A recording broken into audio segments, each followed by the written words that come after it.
Thank you, Mr. President.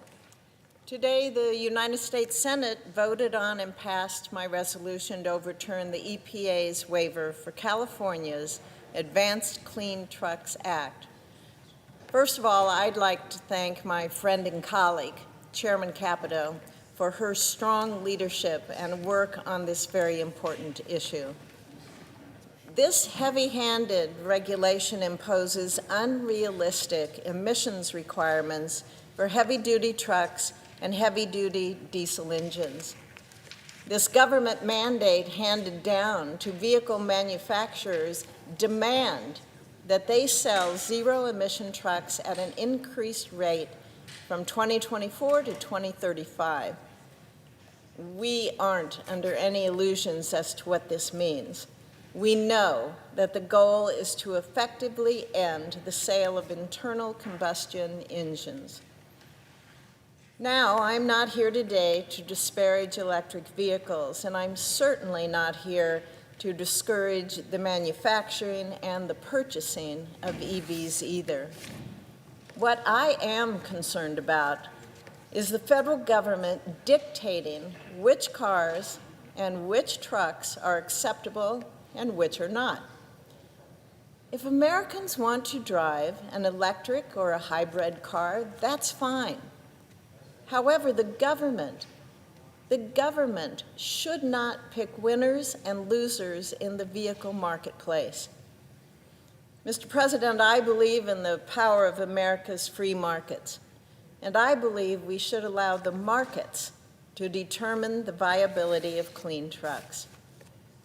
Here's the truth.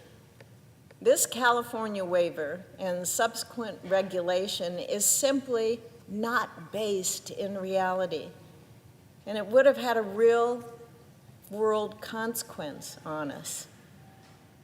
By requiring truckers to meet California's standards, even while working outside of the state, operator costs increase, fleet upgrades would be impacted, and interstate commerce would be disrupted, and American consumers would bear the brunt of increased costs. Hardworking families are already dealing with the high cost of everyday goods and services, and they cannot afford this regulation. Let me be clear. This action is necessary to stop one state from dictating emission policies for the entire country. Prior to this waiver being granted, California's own Air Resources Board readily admitted this action would extend beyond its own state borders, and several states have already followed suit. I'd also like to address the eligibility of Congress disapproving rules. A few weeks ago, I questioned the Government Accountability Office comptroller during an appropriations subcommittee hearing. The comptroller explicitly stated that GAO's role is just an advisory one, and that it is up to us, it is up to Congress to determine what constitutes a rule. Again, let me be clear. We are reclaiming our congressional authority under the Congressional Review Act.